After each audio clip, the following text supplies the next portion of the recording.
Oh, I'm sure you guys remember that sweet, nostalgic home screen. Hello everybody, and welcome back to yet another video. So in today's video, we're going to be debunking an important question. Is the iPad 2 even usable in 2025? Firstly, let's just answer the question. Why would anyone use an iPad 2? Anyone with any logical sense would be asking that, but I want to view this through the lens of a legacy iOS enthusiast. Someone like me, who likes experimenting with legacy iOS because I have a bunch of legacy iOS devices.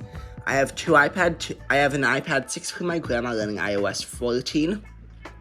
That was her old iPad. My old iPad 6, which is running iOS 15.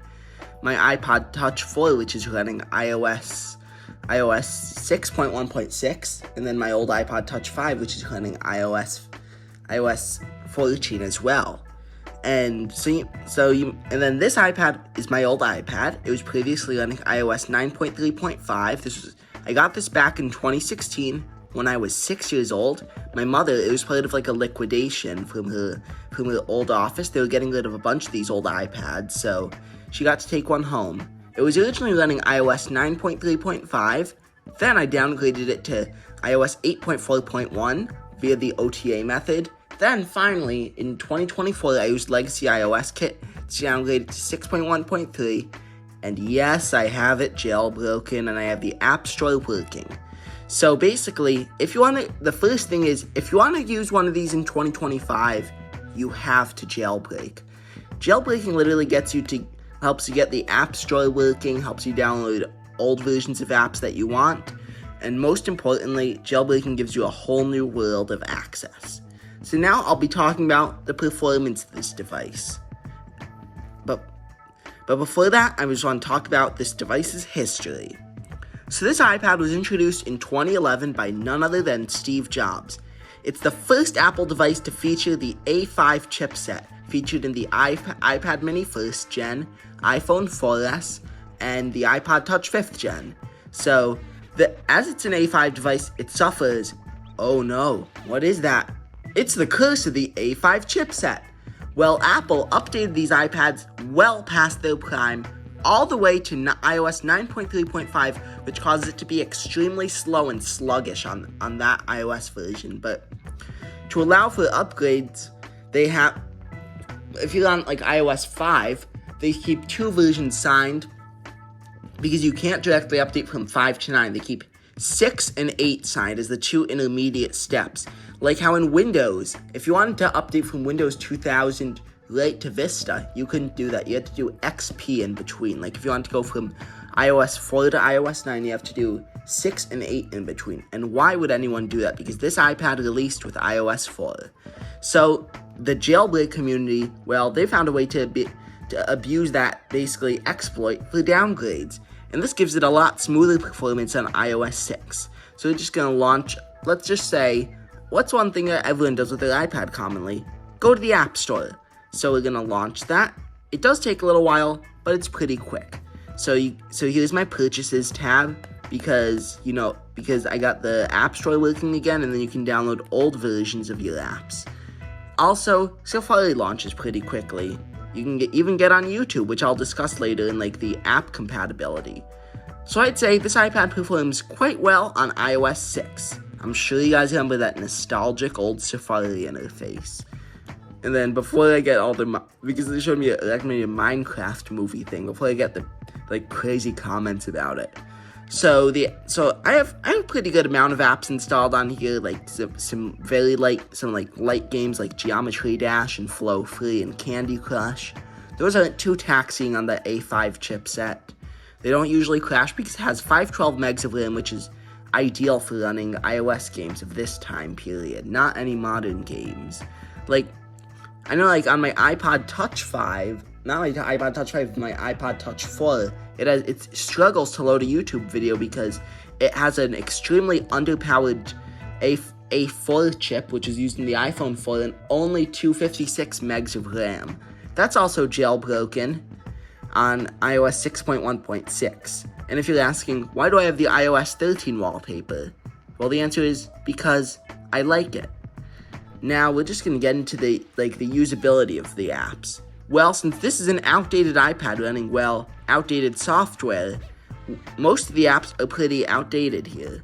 The good news is, unfortunately, iCloud is broken on this version of iOS, but you can jailbreak to sign in. I don't want to show any of you guys my messages, so I'm just going to close out of that because I used to have this signed into my iCloud, but I logged out of that. Some apps absolutely do not work without a jailbreak, like the App Store and Apple Maps, but there are alternatives. If you jailbreak and get the App Store working with the necessary tweaks, or if you want to, you can use the install AppSync Unified. I know there are alternate repositories when Karen's repo is down. To let you install AppSync Unified to install cracked IPAs. Then you can install Vedus from Electamon's repo. And then that allows you to download all of these amazing apps. Because older versions of the iWork suite run wonderfully. Like, look, this is an old version of Pages. I'm sure you remember all that classic linen. It views documents pretty well. And you can even edit documents. Hello? And it works pretty well. For like Pages, Numbers, and Keynote. Basic video editing is possible with iMovie. Oh, look at that old nostalgic iMovie interface. It's probably nostalgic for some of you guys, but I never usually remember using this version of iMovie that much. Same thing, music production with GarageBand. And then for games, the latest compatible version always usually works. Same thing with like Gas Buddy, Flight Radar 24, Google, and Google Maps. If you want to use a Maps app on this thing, it's best to use Google Maps because you can still search addresses because Google Maps servers are still up. Now, apps that do not work, like even without jailbreak tweaks do not exist. Like Duolingo. Duolingo doesn't work on this version of iOS. You can jailbreak on iOS 8.x to get Duolingo working. Most of these apps do work with a jailbreak. Game Center works. Previously, Game Center wasn't working, but then Apple just randomly got it working again.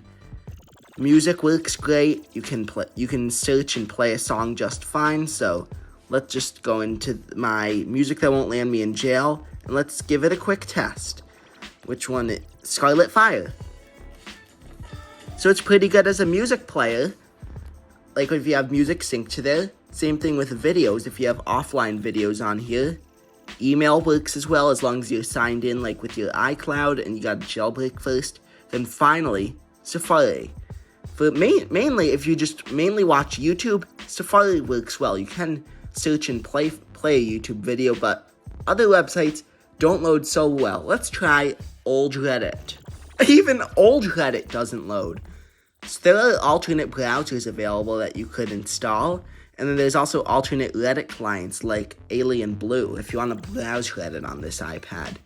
Now we're going to get into one of the least important aspects of the iPad, the camera. Now regarding the hardware in this, like the photo hardware, this iPad contains on the back has a 0.7 megapixel camera that takes videos in 720p at 30 frames a second. And the front camera is even worse. It takes VGA video and photos. I think that's like 640 by 480. That's bad. Well, I took some samples of this iPad's camera and compared them against basically the benchmark, my iPhone 13 that's currently recording this content. So here's the samples. So if you can see, the colors in this one are mainly washed out, but then like when you see like these flowers, you can see like mainly pops out. This is like because the saturation was mainly added. You can see like there's a lot of artifacting here because like the 0.7 megapixels. Now with the iPhone 13, we have much better color reproduction with these flowers on this alarm sign, like the autofocus, as well as the red popping out and the black on the camera, and like the pink and the flamingos here, as well as the green and the grass pops out. Well, as you can see, the iPad 2 absolutely gets smoked out by the iPhone 13. That's so bad. And all those photos were taken in similar settings, which is kind of unfortunate, even though they were on separate days. So, in my conclusion, is the iPad 2 usable in 2025? Well, for a normal individual, Absolutely not, because jailbreaking might be complicated, but if you find there's plenty of tutorials online on how to get it working.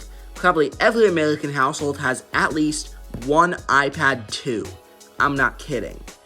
And then for jailbreakers, it is absolutely usable in 2025 because you can easily jailbreak with legacy iOS kit on Linux or Mac, get Cydia installed, get your necessary tweaks to get everything working, and you'll be able to basically experience old iOS again.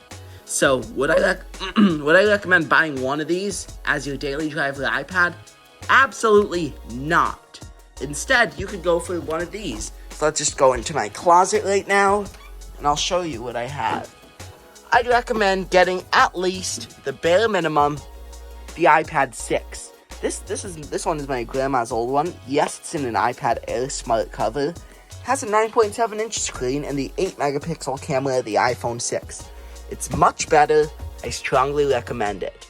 But if you really want that legacy iOS, go for an iPad 4. It has a much better camera, in my opinion.